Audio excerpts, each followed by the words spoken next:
বেতন না পেয়ে আন্দোলন পুরসভার অস্থায়ী কর্মীদের। তৃণমূল পরিচালিত রানাঘাট পুরসভায় 18 মাস ধরে অস্থায়ী কর্মীদের বেতন হচ্ছে না। বেতনের দাবিতে পুরো ভবনের সামনে ঝাঁটা হাতে বিক্ষোভ দেখাতে থাকেন। যোগ দিলেন পূর্ত, জল সহ একাধিক দপ্তরের কর্মীরাও।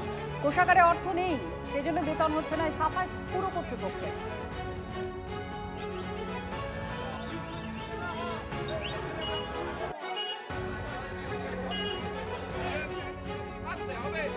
আমাদের রানাঘাট পৌরসভায় টালবাহানা চলছে, দীর্ঘ 6-7 মাস বা 1 বছর ধরে চলছে।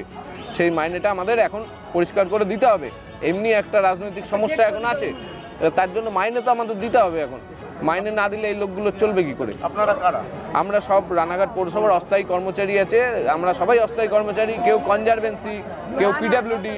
গত 1 বছর ধরে যখনই আমরা মাইনার টাইমটা আসছে 18 তারিখ, 19 তারিখ, 21 তারিখ হয়ে যাচ্ছে, মাইনাই দিচ্ছে না। যখনই আমরা যাচ্ছি ওনারা বলছে ফন্ডে টাকা নেই, তিজুরিতে টাকা ঢুকছে না, প্রতি মাসে এমনি করে ঘোরাচ্ছে আমাদের। এবার তো আমাদের সংসার ধর্ম সবই তো এই মাইনার উপরে তো টিকে আছে জিনিসটা। আমরা যদি ঠিক মতন যদি মাইনাটা যদি না পাই তাহলে আমরা সংসার ধর্ম চলবেটা কি করে? আমাদের ভাই মাইনা দিচ্ছে না, দিনও এমনি করতে থাকছে। আমরা না খেয়ে মরবো না কি মরবো বলো? এই পৌরসভা এমনি করে কেন করে আমাদের সঙ্গে ব্যবহার, খারাপ ব্যবহার। হ্যাঁ, আমি আজ থেকে 20 বছর থেকে কাজ করি, আমাদের পারমিট করলো না, লোকে নতুন নতুন লোক পারমিট হচ্ছে। কেন হচ্ছে এটা?